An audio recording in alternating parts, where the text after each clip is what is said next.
Good morning student.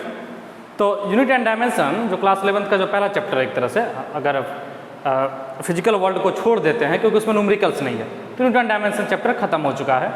अब इसके बाद जो चैप्टर्स आएंगे, चाहे वो वेक्टर हो या मोशन इन वन डायमेंशन हो या न्यूटन्स लॉ ऑफ मोशन हो, उन सभी में जो यूजेज है वो थोड़ा सा मैथ का यूज ज़्यादा है। तो जो मैथ्स वाले हैं वो तो अपने सिलेबस में पढ़ेंगे, मैथ में क्लास 11th में या 12th में पढ़ेंगे। लेकिन प्रॉब्लम यहाँ पे ये है कि जो आप आगे चल के मैथ में पढ़ेंगे वो फिजिक्स का अभी ही यूज़ है, नेक्स्ट चैप्टर में यूज़ है। और बायोलॉजी वाला तो पता नहीं, अगर एक्स्ट्रा मैथ लिए होंगे तो ठीक है, नहीं लिए होंगे तो कोई दिक्कत नहीं, टेंशन नहीं लेना कि सर हम बायोलॉजी लिए हैं, मैथ तो है नहीं मेरा, तो हम कैसे करेंगे। इसीलिए आज शुरू करेंगे हम बेसिक मैथमेटिक्स। ठीक है, 4-5 लेक्चर चलेगा बेसिक मैथमेटिक्स। बेसिक मैथमेटिक्स तो हेडिंग डाल लीजिएगा सभी लोग नए चैप्टर में, एकदम नए नवेले पेज पे, बेसिक मैथमेटिक्स। बेसिक मैथमेटिक्स में अपने लोग को वो मैथ पढ़ना है जो अपने फिजिक्स के अंदर आने वाले चैप्टर्स में यूज होने वाला है।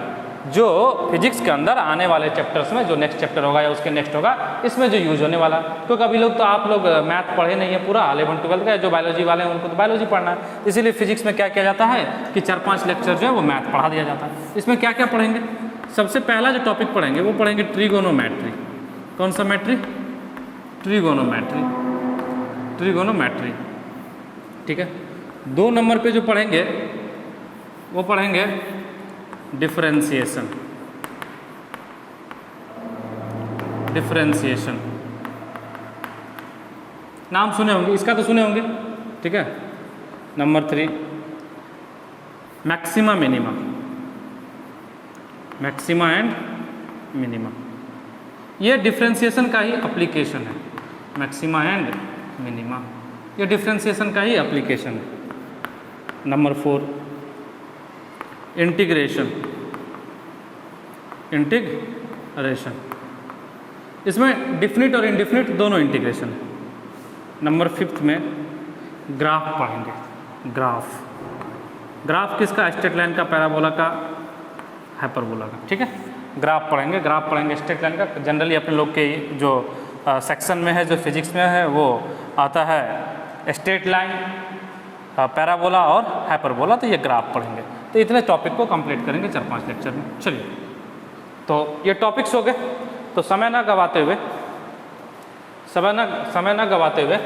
पहला टॉपिक शुरू करते हैं, ट्रिगोनोमेट्री। हेडिंग डाल लेंगे ट्रिगोनोमेट्री।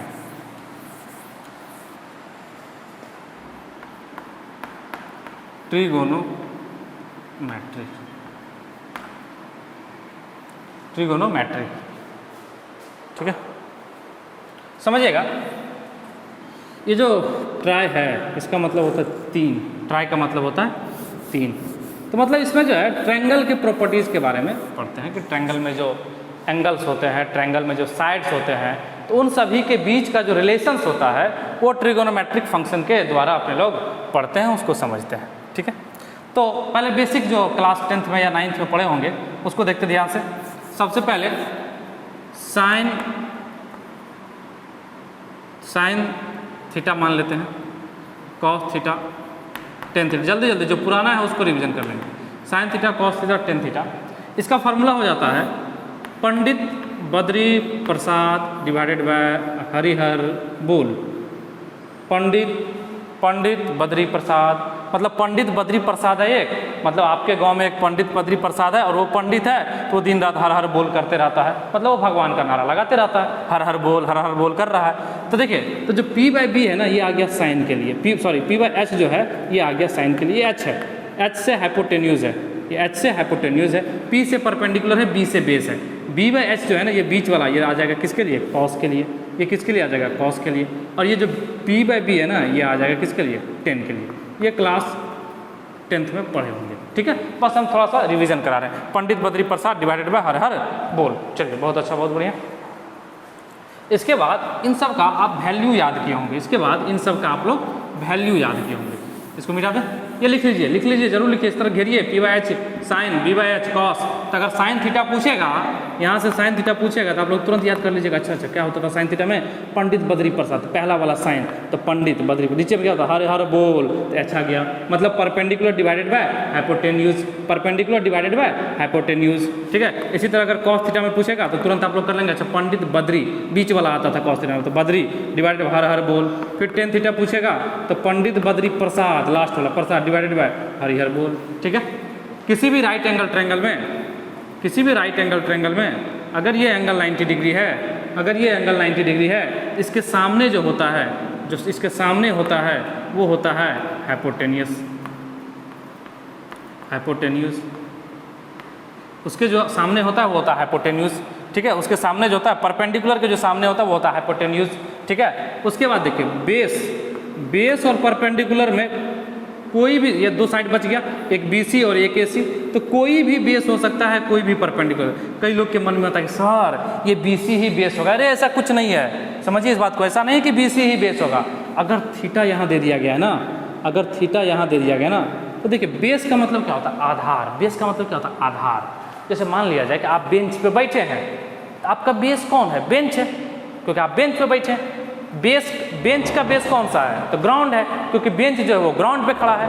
तो आप जिस पे बैठे हैं, मतलब जिसका सपोर्ट लेके आप बैठे हैं वो आपका बेस हो गया।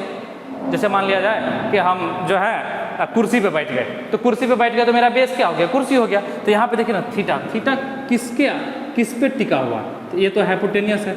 उसके बाद इस लाइन के साथ टिका हुआ, इस लाइन पे टिका हुआ, मतलब इस दोनों लाइन के बीच है थीटा, तो एक तो इस लाइन के सहारे टिका हुआ, एक इस लाइन के सहारे टिका हुआ, ये लाइन तो हाइपोटेनियस, इसको तो बदल नहीं सकते। अब थीटा जिस लाइन पे टिका होता है उसको बोलते हैं बेस, इसको मिटा देते हैं। तो ये वाला क्या हो जाएगा आपका, ये वाला यहाँ पे AC, ये हो जाएगा बेस, मतलब थीटा जिस पे टिका होगा वो हो जाएगा बेस, ठीक है।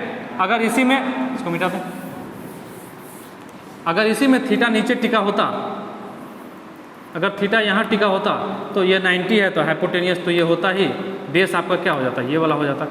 मतलब बेस और परपेंडिकुलर में झगड़ा नहीं करना है कि कौन सा बेस होगा कौन सा परपेंडिकुलर होगा, वो डिपेंड कर जाएगा थीटा कौन सा है, थीटा इसको माने या इसको माने। अगर इसको माने हैं तो बेस ये वाला, और इसको माने हैं तो बेस ये वाला, और हाइपोटेनियस और बेस पहचान गए तो जो बच गया वो क्या हो जाएगा, परपेंडिकुलर, जो बच गया वो क्या हो जाएगा, परपेंडिकुलर। चलिए, तो साइन कॉस टेन का रिवर्स जानते हैं, इन्वर्स, साइन कॉस टेन का इन्वर्स, साइन का उल्टा क्या हो जाता है, साइन का उल्टा क्या होता है, मतलब 1/sin थीटा क्या हो जाएगा, 1/sin थीटा क्या हो जाएगा, 1/sin थीटा, अभी बताइए ना, cosec theta, 1/sin theta cosec theta, 1/cos theta क्या हो जाएगा, सेक थीटा, 1/tan थीटा क्या हो जाएगा, कॉट थीटा, 1/tan थीटा क्या हो जाएगा, कॉट थीटा, ठीक है। ये सब आपको आता है पहले से, ठीक है।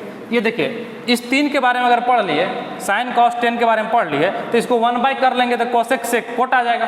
तो इसलिए जनरली इस तीन के बारे में हम लोग पढ़ेंगे डिटेल में, और बाकी इसको रिवर्स कर लेंगे तो कोसेक सेक कोट आ जाएगा, ठीक है। बाकी जो मैथ के स्टूडेंट उनको बहुत डिटेल में पढ़ाया जाएगा ट्रिगोनोमेट्री चैप्टर के अंदर। चलिए, इसका कुछ वैल्यूज़ होता है, वैल्यूज़ होता है जो क्लास 10th में याद किए होंगे, तो जल्दी से हम लिख लेते हैं, एक टेबल बना लेते हैं, टेबल बना लेते हैं वैल्यूज़ का। ये याद होना चाहिए, ये रात के 2 बजे भी आपको याद होना चाहिए, ऐसा नहीं कि सोच रहे, ये आपको याद होना चाहिए, ठीक है। यहाँ पे ले लेते हैं एंगल, यहाँ पे ले लेते हैं एंगल, यहाँ पे ले लेते हैं साइन, ठीक है, यहाँ पे ले लेते हैं कॉस, और इसके नीचे वाला हम ले लेते हैं ये साइन थीटा ले लेते हैं, ये कॉस थीटा ले लेते हैं, इसके नीचे हम ले लेते हैं टेन थीटा, टेन थीटा, सही है।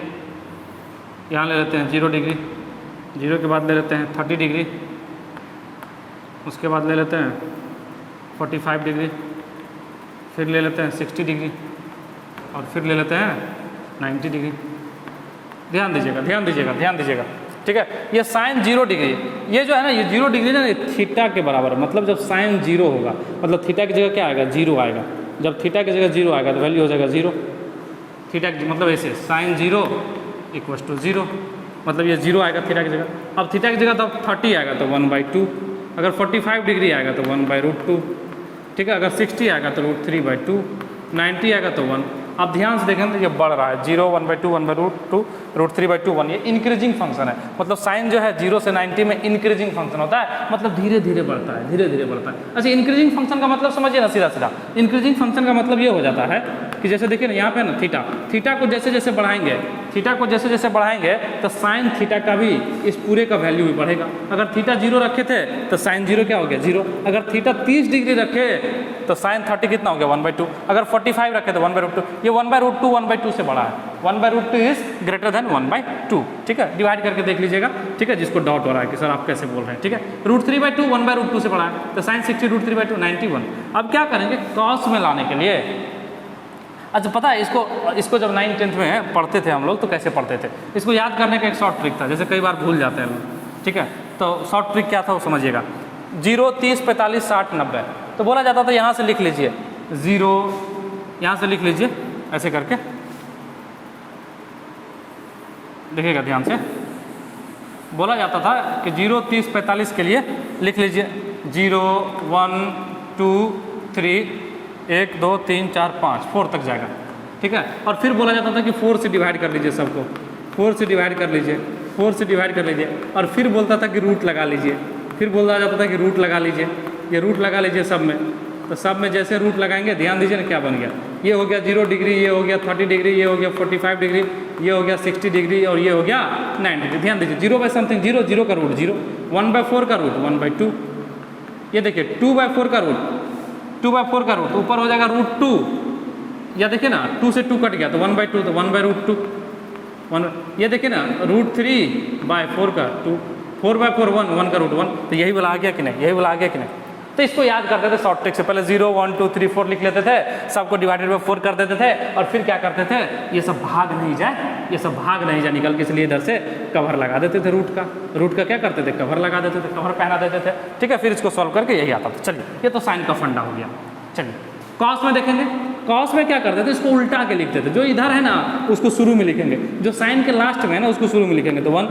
अच्छा उसके बाद क्या √3/2, तो यहाँ क्या आ जाएगा √3/2। अच्छा यहाँ क्या 1/√2, तो ये तो बीचों बीच है तो यहीं आ जाएगा, फिर 1/2 यहाँ है तो यहाँ 1/2, यहाँ क्या आ जाएगा 0। तो ऐसे करके लिखते थे, ऐसे करके लिखते थे। फिर बारी आता था 10 का, तो इसको मिटा देना, इसको मिटा दें। चलिए तो फिर बारी आता था 10 थीटा का, तो 10 थीटा का जो एक फार्मूला होता है ना वो होता है sine theta divided by cos theta. ये पढ़े होंगे sine theta upon cos theta, ये होता है sine theta upon cos theta. तो ध्यान दीजिएगा, तो बोला गया कि इस दोनों को डिवाइड कर लीजिएगा तो 10 थीटा मिल जाएगा, क्योंकि 10 थीटा इक्वल टू है sine theta by cos theta. तो इस दोनों को डिवाइड कर लेते 0/1 0, 0/1 0। अच्छा यहाँ देखिए 1/2 डिवाइडेड बाय √3/2, ऐसे करेंगे 1/2 डिवाइडेड बाय √3/2, 2 से 2 कट जाएगा, क्या बचेगा 1/√3, तो यहाँ क्या हो जाएगा 1/√3। इस दोनों को डिवाइड करेंगे, दोनों बराबर है, 1/√2 डिवाइडेड बाय 1/√2 1। ठीक है, यहाँ देखिए √3/2 डिवाइडेड बाय 1/2, 2 से 2 कैंसिल हो जाएगा, यहाँ बचेगा √3। ये देखिए 1/0, 1 यहाँ पे बड़ा मुश्किल बात है 1/0, इसको समझिएगा। कभी भी अगर मैथ के अंदर नीचे में 0 आ गया तो इस नंबर को बोलते हैं अनडिफाइंड, मतलब ये डिफाइन ही नहीं है, 0 आ ही नहीं सकता। अच्छे कैलकुलेटर में डाल के देखिएगा 1/0, 1/0 या 5/0 डिवाइडेड बाय 0 बताएगा मैथमेटिकल इरर। अच्छे कैलकुलेटर में, वो दुकान वाला कैलकुलेटर नहीं, बताएगा मैथमेटिकल इरर। तो 1/0 जो था वो अनडिफाइन होता है, या इसको इन्फिनिटी भी कहते हैं, क्योंकि इन्फिनिटी भी अपने आप में अनडिफाइन है। ठीक है, इसको इन्फिनिटी भी कहते हैं। तो 1/0 क्या हो गया इन्फिनिटी। चलिए इसको जल्दी से बना लीजिए, फिर आगे बढ़ेंगे। जल्दी से बना लीजिए, जल्दी से बना लीजिए। चलिए बना लिए, बहुत अच्छा, बहुत बढ़िया।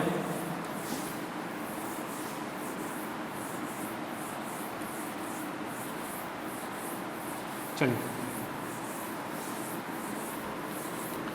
अब आता है कि ठीक है सर ये तो ठीक है 90 तक तो आप बोल दिया कि आपने कुछ वैल्यू याद कर लीजिए। ठीक है, बाकी वैल्यू के लिए चलिए कुछ फार्मूला लिखेंगे, कंपाउंड एंगल का फार्मूला। ठीक है, पहला है sine A plus minus B, sine A plus minus B, ये हो जाएगा sine A into cos B plus minus cos A into sine B. यहाँ प्लस माइनस का क्या तात्पर्य है, अगर साइन ए प्लस बी होगा तो यहाँ पे ऊपर वाला लेंगे, मतलब अगर यहाँ पे आपने ऊपर वाला लिया है तो यहाँ पे भी ऊपर वाला लेंगे, अगर यहाँ पे आपने नीचे वाला लिया है तो यहाँ पे भी नीचे वाला लेंगे। मतलब साइन ए प्लस बी क्या हो जाएगा, sine A into cos B plus cos A into sine B. Sine A minus B क्या हो जाएगा, sine A into cos B minus cos A into sine B. इसी तरह cos A plus minus B, तो ये हो जाता है cos A into cos B, cos A into cos B minus plus sine A into sine B, sine A into sine B. समझिएगा ध्यान से, यहाँ उल्टा है, अगर आप a प्लस भी लेंगे ना तो यहाँ माइनस आ जाएगा। देखिए ना, यहाँ ऊपर वाला प्लस लेंगे, ऊपर में यहाँ कौन है, ऊपर में कौन है, प्लस है या माइनस है, तो प्लस है। यहाँ ऊपर में कौन है, माइनस है। ठीक है, तो इसका मतलब देखिए दो फार्मूला एक साथ लिखा गया है ताकि जगह कम बचे, याद करने में आसानी हो। ठीक है, तो कॉस a प्लस बी पूछेगा ना, ऐसे करके कॉस a प्लस लिख के दिखा देते हैं। कॉस a प्लस बी पूछेगा ना तो ऐसे लिखेंगे cos a into cos B, cos A into cos B. और यहाँ देखें अरे प्लस तो ऊपर में है, प्लस ससुरा ऊपर में है यहाँ पे, तो यहाँ पे जब ऊपर में है तो यहाँ वाला भी ऊपर का लेंगे। यहाँ ऊपर में कौन है, minus, minus sine A into sine B, minus sine A into sine B. इस तरह से हो जाएगा। अगर ये नीचे वाला लेते कॉस ए माइनस बी तो यहाँ cos A into cos B plus plus sine A into sine B. चलिए, ये तो समझने के लिए था, इसे फर्जी बात था। चलिए, ten A plus minus B, ये हो जाएगा ten A plus minus ten B divided by 1 minus plus ten A into ten B. समझिए इस बात को, जब यहाँ ऊपर में a प्लस बी होगा, मतलब जो ऊपर वाला लेंगे तो यहाँ भी ऊपर वाला, यहाँ भी ऊपर वाला। कहने का मतलब जब 10a प्लस बी होगा तो यहाँ पे 10a plus 10b divided by 1 minus 10a into 10b। मतलब यहाँ अगर ऊपर प्लस तो यहाँ ऊपर वाला माइनस, मतलब यहाँ जब प्लस लेंगे तो यहाँ माइनस लेना होगा, और यहाँ जब माइनस लेंगे तो यहाँ क्या लेना होगा, प्लस लेना होगा। चलिए इसको लिख लीजिए, ये 6 फार्मूले हैं 3 के अंदर, इसको लिख लीजिए जल्दी से, फिर कुछ क्वेश्चन करेंगे।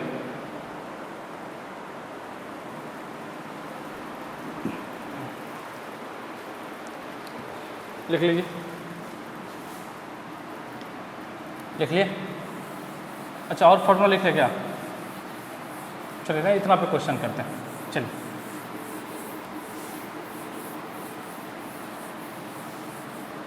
Find the values of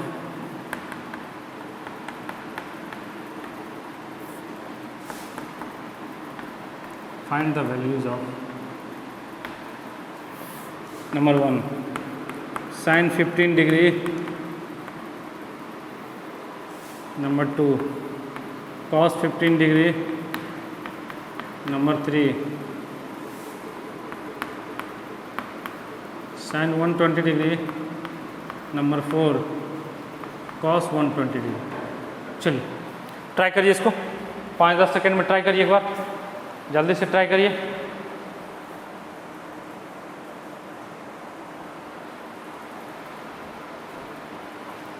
sine 15 degree, cos 15 degree, sine 120, cos 120। चलिए, पहला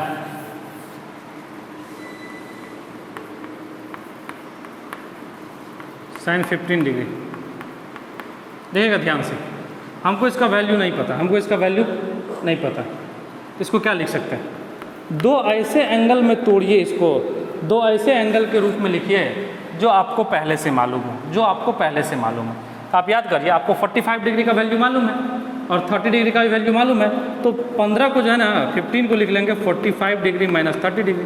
कोई दिक्कत है क्या? देखिए ना, 45 माइनस 30 फिर से 15 हो जाएगा क्या? साइन की जगह साइन है, 15 की जगह लिख लिए 45 माइनस 30, क्योंकि 45 माइनस 30 क्या होता है, 15 होता है, तो कोई दिक्कत वाली बात नहीं है। अब साइन ए माइनस बी का फॉर्मूला लग जाएगा। अब क्या लग जाएगा, sine A minus B, sine A minus B होता क्या था, sine A into cos B minus, sine में आप ध्यान से देखिएगा, जब यहाँ माइनस था तो यहाँ माइनस आया था, sine A into cos B minus cos A into sine B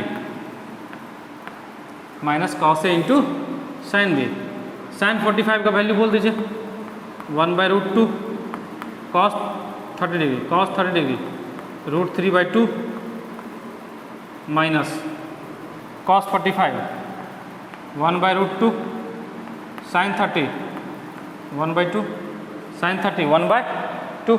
अब क्या करेंगे, कुछ कॉमन लेंगे।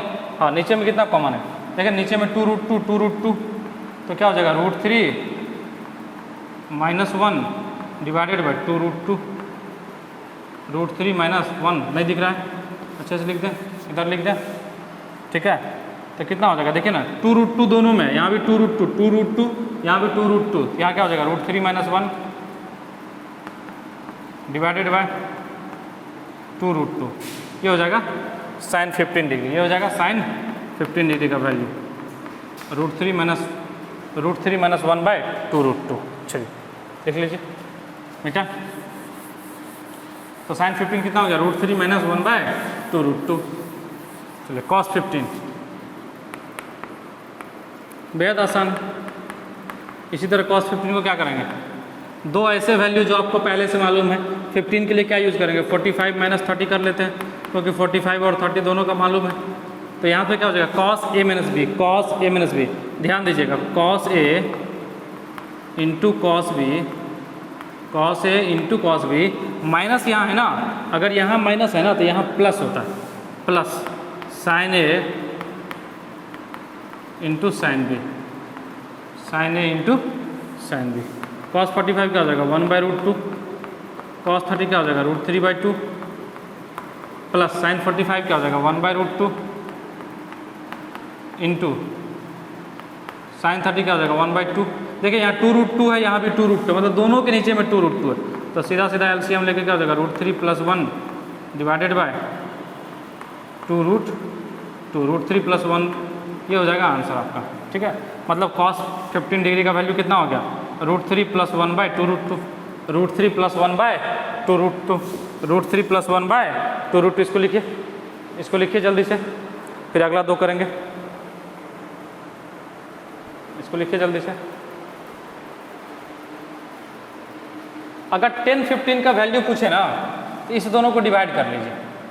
अगर मान लीजिए, हालांकि पूछा नहीं है यहाँ पे, अगर 10 15 का वैल्यू पूछे ना, याद करने के लिए देखिए 10 15 डिग्री का वैल्यू पूछे ना, तो cos साइन 15 कितना आया था √3 - 1/2√2 डिवाइडेड बाय cos 15 कितना आया था √3 + 1 डिवाइडेड बाय 2√2, 2 रूट से 2√2 कैंसिल हो जाएगा, तो आंसर क्या हो जाएगा √3 - 1 डिवाइडेड बाय √3 + 1। ये हो जाएगा 10 15 डिग्री, ये हो जाएगा 10 15 डिग्री। चलिए लिख लिए,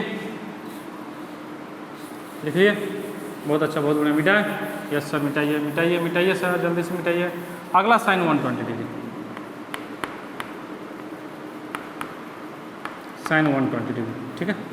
चलिए साइन 120 डिग्री को क्या लिख सकते हैं, या तो साइन 90 + 30 लिख लीजिए, या नहीं तो 60 + 60 भी लिख सकते हैं, कोई दिक्कत नहीं। देखिए इसको 90 + 30 भी लिख सकते हैं, और नहीं तो 60 + 60 भी लिख सकते हैं। 60 + 60 का भी तो वैल्यू पता है 120 ही होता है। साइन 90 + 30, देखिएगा sine A cos B plus sine A into cos B plus cos A into sine B।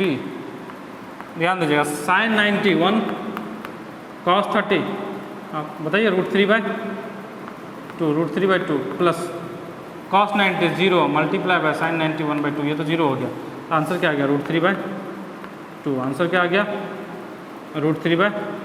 चलिए इसको लिखिए जल्दी से, इसको लिखिए, लिख लिया। चलिए मिटा दें, यस सर मिटा दीजिए, मिटा दीजिए सर, मिटा दीजिए। cos 120 उसी तरह, क्या फर्जी सवाल करा रहे हैं सर, बस थोड़ा सा देखिए, तुरंत हो गया। cos 90 + 30, बस फार्मूला याद करा रहे हैं। cos 90 + 30 क्या हो जाएगा, cos ध्यान दीजिएगा, ध्यान दीजिएगा, यहाँ प्लस है, cos A इंटू पहले cos B लिख लेते हैं, cos A into cos B, यहाँ प्लस है, तो यहाँ जब प्लस होगा तो यहाँ क्या लेंगे, माइनस लेंगे, ठीक है, यहाँ माइनस लेंगे। Sine A into sine 90 into sine 30, ध्यान दीजिए cos 90 क्या होता है 0, ये तो टर्म 0 हो गया, ये 0 होता है तो सब कुछ को 0 बना दिया, 0 multiply something 0 minus sine 91 sine 31/2, तो आंसर क्या हो गया -1/2, मतलब cos 120 क्या होगा -1/2।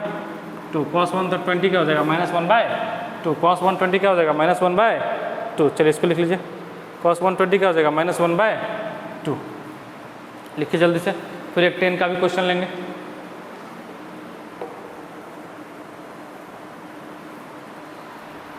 फिर एक 10 का भी क्वेश्चन लेंगे। चलिए 5वां क्वेश्चन ले लेते हैं 10 का। मतलब cos 120 जो था वो माइनस में आ गया, -1/2, कोई दिक्कत नहीं। 5वां ले लेते हैं 10 150 डिग्री। 10 150 ले, 120 ले, 150 डिग्री। चलिए 10 150 डिग्री एक बार देखते हैं, कोशिश करते हैं। 10 150 डिग्री। चलिए 10 90 + 60 यही होगा। 10 150 को क्या लिख लेंगे 10 90 + 10 60। देखिए ना ये 150 है ना, 150 है ना, तब हम लोग के पास 90 का वैल्यू पता है, 60 का वैल्यू पता है। तो 10 90 + 60 क्या हो गया 10 150। और 10a + b, तो 10a + 10b divided by 1 - 10a × 10b। अब क्या हुआ समझिएगा, किसी महानुभाव ने 10 90 का वैल्यू रखा infinity plus something infinity plus something infinity plus something equal to infinity. यहाँ भी 1 - ये इन्फिनिटी। ये बड़ा मुश्किल आ रहा है 10 150। तो इसको सॉल्व करने के लिए थोड़ा सा देखिए क्या करेंगे। 10 90 तो अनडिफाइन होता है, तो कोशिश करेंगे कि किसी तरह 10 90 कैंसिल हो जाए। कोशिश करेंगे किसी तरह 10 90 कैंसिल हो जाए। तो यहाँ से 10 90 कॉमन ले लीजिए, तो ऊपर में बच जाएगा क्या 1 + 10 60 डिवाइडेड बाई 10 90। यहाँ से 10 90 कॉमन लिए हैं, थोड़ा इधर लिख लेते हैं, दिख रहा है ना। 10 90 कॉमन ले लीजिए, 10 90 यहाँ क्या बच जाएगा 1 + 10 60 डिवाइडेड बाई 10 90 डिवाइडेड बाय, यहाँ से भी 10 90 कॉमन ले लीजिए, यहाँ क्या बच जाएगा, यहाँ से भी जब 10 90 कॉमन लेंगे तो यहाँ बच जाएगा 1 डिवाइडेड बाई 10 90 माइनस 10 60 ध्यान दीजिएगा। यहाँ से भी 10 90 कॉमन लिए, लेकिन 1 के पास 10 90 नहीं था, तो ज़बरदस्ती कॉमन लिए, तो ऊपर भी 10 90 से मल्टीप्लाई कर दिए, नीचे भी 10 90। जो ऊपर मल्टीप्लाई किए 10 90 से वो बाहर आ गया, जो नीचे था वो 10 90 दिख रहा है। यहाँ से 10 90 तो था, 10 60 बच गया। अब इस 10 90 को कैंसिल कर दीजिए, अब इस 10 90 को कैंसिल कर दीजिए, तो 10 150 = बचेगा आपके पास 10 150 = बचेगा 1 + 10 60 बाई 10 90, 1 + 10 60 डिवाइडेड बाई 10 90 कितना होता है इन्फिनिटी डिवाइडेड बाय 1/10 90 क्या हो गया 1/∞ माइनस 10 60 कितना होता है √3/2। देखिए समथिंग बाय इन्फिनिटी होता है 0, समथिंग बाय इन्फिनिटी होता है 0, समथिंग बाय इन्फिनिटी होता है 0। बोलेगा कैसे मान ले सर आपका बात, हम बिल्कुल नहीं मानेंगे। हम बोले ठीक है मत मानिए, हम बोले ठीक है मत मानिए। समथिंग बाय 0 पॉजिटिव नंबर है, क्या होता है इन्फिनिटी होता है। समथिंग बाय 0 क्या होता है इन्फिनिटी होता है, ठीक है। तो इन्फिनिटी को इधर बुला लेंगे, तो x/∞ क्या हो जाएगा 0, उधर चला जाएगा 0। समथिंग बाय 0 इन्फिनिटी होता है, समथिंग बाय 0 इन्फिनिटी, तो इन्फिनिटी को पकड़ के इधर बुला लीजिए और 0 को उधर फेंक दीजिए, तो इन्फिनिटी आ गया। x/∞ क्या हो जाएगा 0, तो समथिंग बाय इन्फिनिटी क्या हो गया 0 हो गया, समथिंग बाय इन्फिनिटी क्या हो गया 0।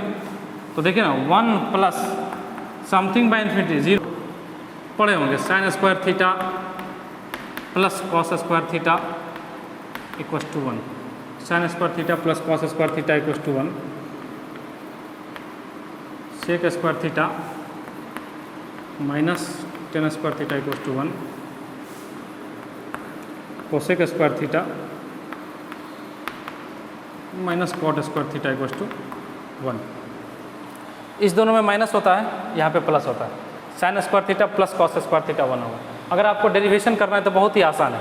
साइन को लिखिए p/h, एक करके दिखा देते हैं, ये ऊपर वाला दिखा देते हैं। साइन को क्या लिखेंगे p/h² प्लस कॉस को क्या लिखेंगे b/h², दोनों कैल्शियम लेंगे, क्या बनेगा h²। यहाँ क्या बनेगा p² + b², p² + b², perpendicular का स्क्वायर प्लस बेस का स्क्वायर। पाइथागोरस थ्योरम याद करिए, याद करिए पाइथागोरस महाशय ने क्या कहा था कि किसी राइट एंगल ट्रायंगल में पाइथागोरस महाशय ने क्या कहा था, ठीक है, पाइथागोरस महाशय ने कहा था कि किसी राइट एंगल ट्रायंगल में परपेंडिकुलर का स्क्वायर प्लस बेस का square is equal to hypotenuse का स्क्वायर। तो P square plus B square equal to H square, नीचे में एच स्क्वायर ऑलरेडी है, एच स्क्वायर ने एच स्क्वायर को मार दिया, इज इक्वल टू 1 आ गया। तो कहने का मतलब sine square theta plus cos square theta equal to 1। उसी तरह आप इसको भी ड्राइव कर सकते हैं, लिख के कर लीजिएगा, कोई दिक्कत नहीं, कोई बड़ी बात नहीं। चलिए तो यहाँ तक लिख लिए सभी लोग, इस तीनों फार्मूला को नोट कर लीजिए, बाकी कल ट्रिगो का कुछ और पार्ट देखेंगे। तो आज की इस लेक्चर में इतना ही। आप लोगों ने जीवन का कीमती समय दिया, इसके लिए बहुत बहुत धन्यवाद एंड बाय। फिर मिलते हैं नेक्स्ट लेक्चर में।